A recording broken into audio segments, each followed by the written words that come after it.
Feeling overwhelmed by the challenges of being a single parent? You are not alone. Welcome to Single Parent Reset, the podcast that helps you navigate the ups and downs of single parenthood and find the balance that you deserve. Whether you're a single parent, co-parent or solo parent, this is the show for you. I'm Orla and I'm a life coach for single parents and a single parent myself. I know how hard it can be, but I believe every single parent has the strength to create a life that they are proud of. For more information about me and the work that I do, please visit my website solascoaching.com. That is SOLAS coaching.com. In each episode of this podcast, we'll be shining a light on the unique struggles single parents face and cover the aspects of being a single parent that are often overlooked and left unspoken.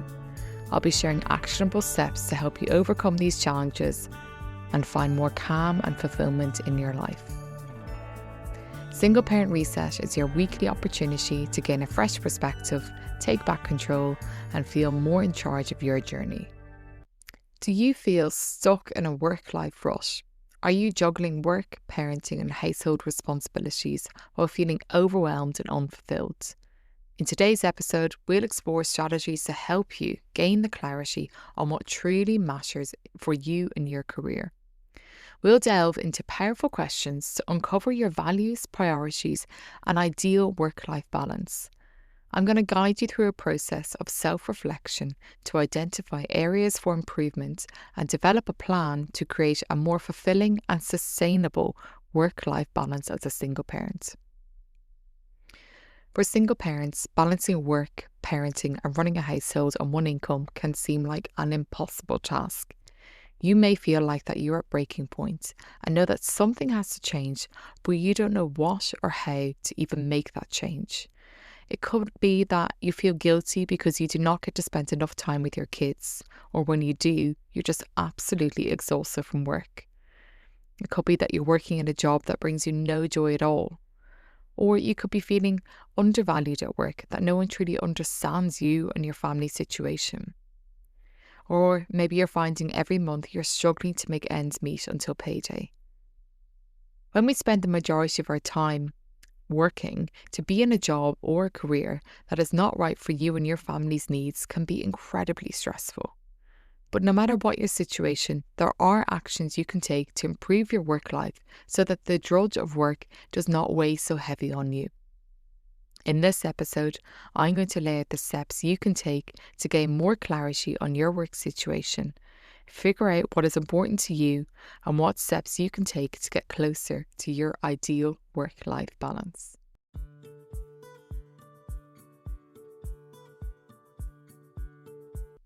Back in the summer of 2021, COVID restrictions were finally lifted and we could move around more freely and socialise.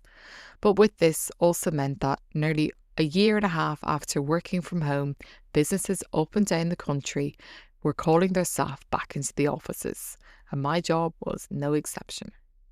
I remember it was a balmy summer evening and me and some of my friends were so happy to be able to be dining al fresco and catching up as the sun went down.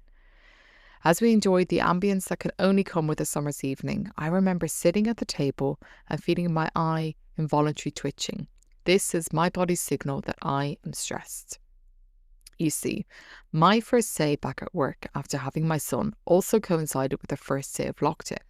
So I had never actually had to do the juggle of being a parent and managing the commute. And also during this time, I became a single parent. Now, whilst I did transition to becoming a single parent, I did not find that work was an area of my life to stress about because I enjoyed my job. That was until, however, I had to return to the office.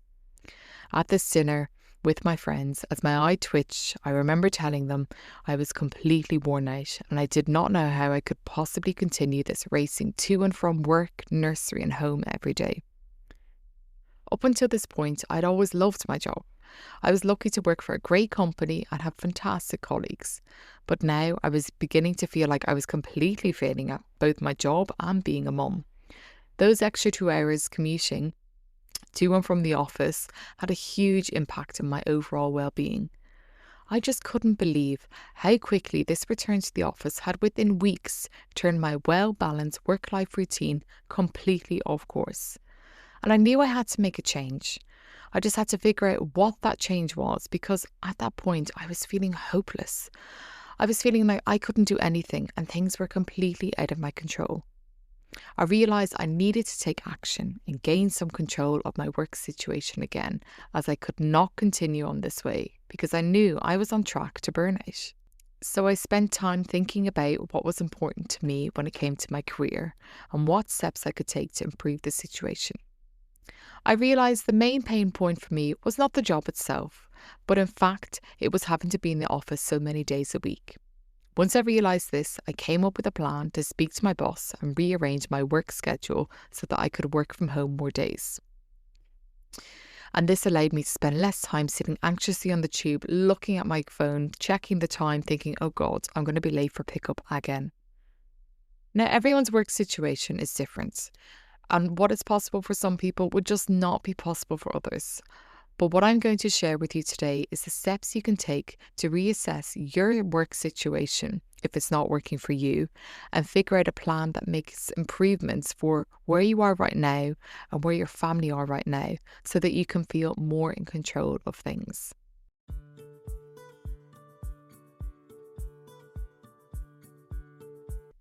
Unfortunately, the current workplace landscape is just not as easy for diverse family setups, with many single parents reporting having faced discrimination. A study by Single Parents' Rights found that almost 90% of single parents report a lack of flexible working and affordable childcare as key barriers to entering the workplace. I'm very passionate about this, and I want all workplaces to be inclusive for single parents so that the barriers to working the job they want in a way that fits for their family needs is accessible. However, in the meantime, whilst we wait for that shift to happen, let's look at what you can do today to bring a sense of fulfillment to the work you do, knowing that is aligned to you and your family's needs at this time, no matter what that may be for you. The first thing you need to do is to get really clear on what is important for you when it comes to your job. Find out what is your real driver for being there and what your ideal outcome for work is. Once you have this clear in your head, you can then start to assess where you may need to make some changes. To help gain clarity on what is really important to you and get to the real why behind the work that you do, ask yourself the following questions.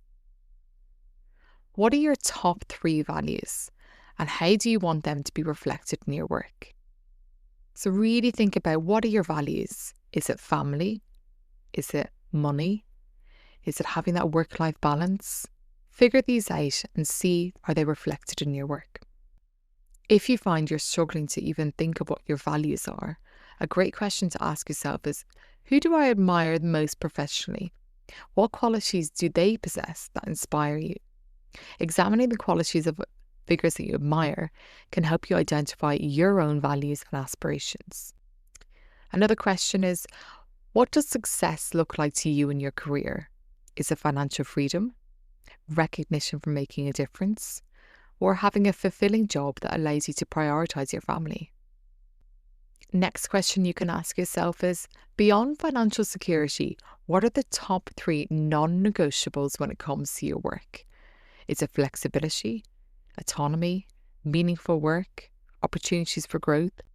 Figure out those non-negotiables that are very important to you in the work that you do. Ask yourself, what are your biggest fears or anxieties related to work? Is it job security, burnout, or not having enough time with your children? What are your worries around work? This can help you understand what's important to you about work. Looking more holistically at things, ask yourself, what are your long-term goals and how do they align with your personal and family goals? And finally, one question that I always like to ask is, if money and time were no objects, what work would you be doing? This helps you identify any hidden passions and any untapped potential you have.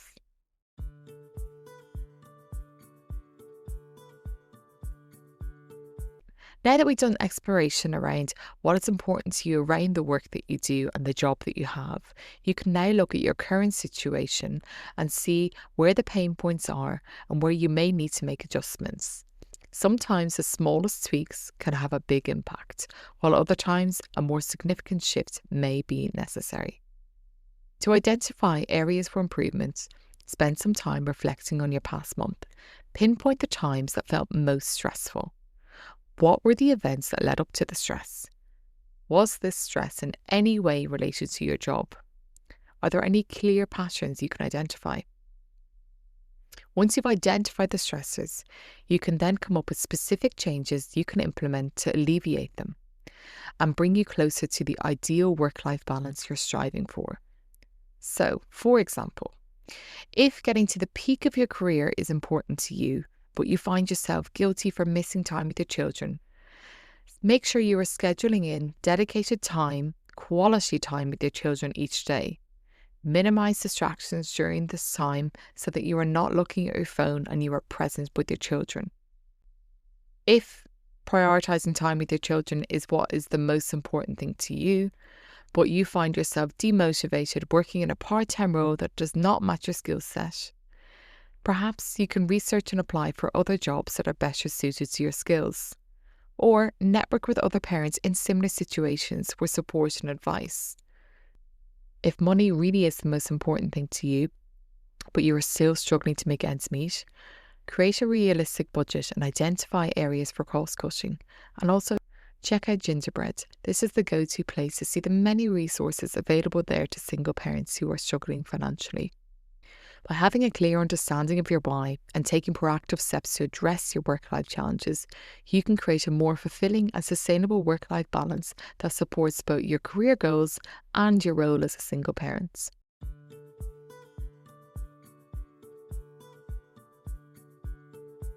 Moving on to breaking down some of the steps that you may want to take and how you can approach them. So first of all, if you decide that you in fact don't need to change your job, but maybe a conversation with your current employer around flexibility is needed, it's crucial you approach this discussion with confidence and clarity. When I had the conversation with my previous employer around working from home, I put in a lot of effort into the preparation to ensure I got the outcome I wanted. So here are 5 tips to help you prepare and make a strong case when you have that conversation. 1. Highlight your achievements. Clearly outline your successes and the value you bring to the team. Provide specific examples of how your work has positively impacted the company and why it's time for a review. 2.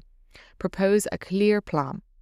Come to the conversation with a detailed proposal that includes your desired pay increases or changing to work patterns, whatever it is you're asking for, and be specific about what you need and how it will improve your work-life balance.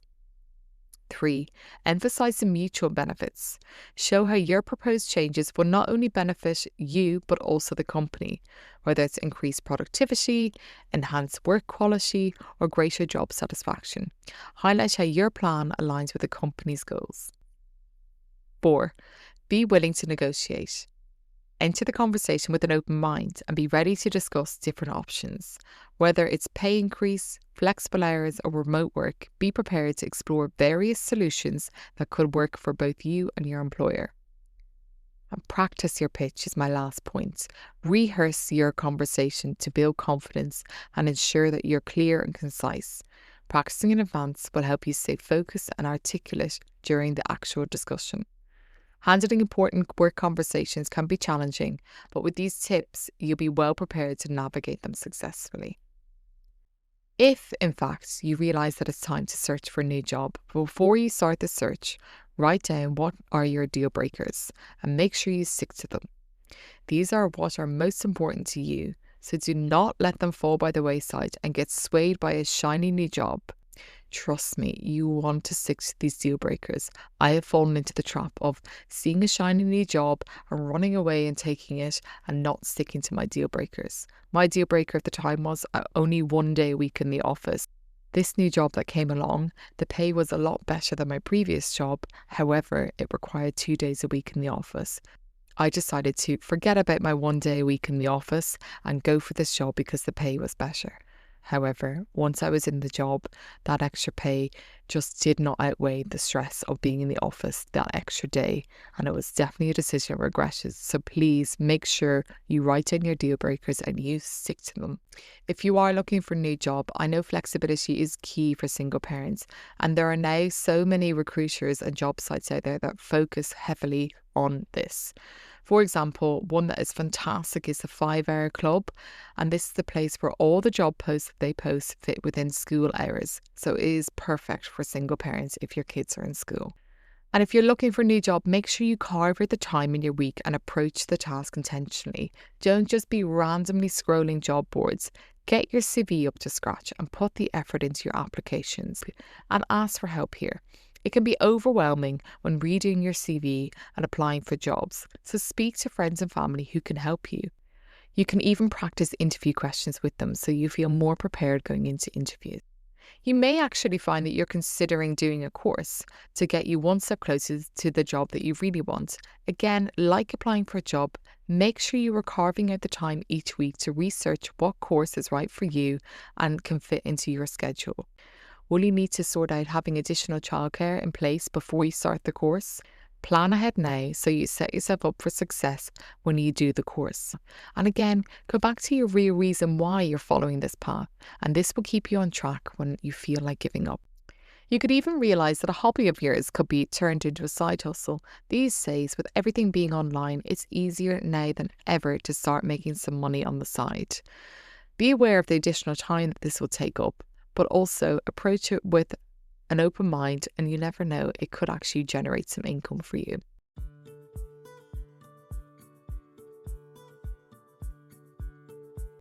I've just given a few examples there. There are so many different routes of finding a work-life balance that works for you. Once you've decided the best path ahead for you, make a plan that is clear and realistic to your unique setup. In order to keep momentum with this plan, there are a few things you can do. Start small. Break down the large goals into smaller, more manageable steps. Each step forward is progress, no matter how small. Remind yourself why you are doing what you're doing. Getting a new job can be broken down into so many small steps. So instead of thinking, I have to get a new job, break it down into, I need to update my CV. I need to start looking up jobs. I need to prepare for interviews. Break it down into those steps and it seems more achievable. The next thing you can do is make sure that you're tracking your progress along the way and celebrate the small wins. So it could be putting a meeting in with your boss to discuss your options, or updating your CV, or even spending an evening looking up courses. No matter how small it is, it's a step in the right direction. And always remember to go back to your why. Regularly remind yourself of the reasons behind your efforts. How will achieving this goal improve your life and the lives of your children? What impact will it have on your overall well-being and happiness? And finally, no matter how hard we try to avoid them, setbacks are going to happen. Remember that the setbacks are inevitable, and when they do happen, reevaluate the goal if needed and seek support from others, and be kind to yourself. Practice the self-compassion you need. Something that always keeps me moving forward is asking myself, if I was in this exact position this time next year, would I be happy? If the answer is no, this is my reminder why I'm doing the challenging thing now to give me the results I want later. Remember that creating a fulfilling work-life balance is an ongoing journey. Be patient with yourself, celebrate your successes, and don't be afraid to adjust the course as needed.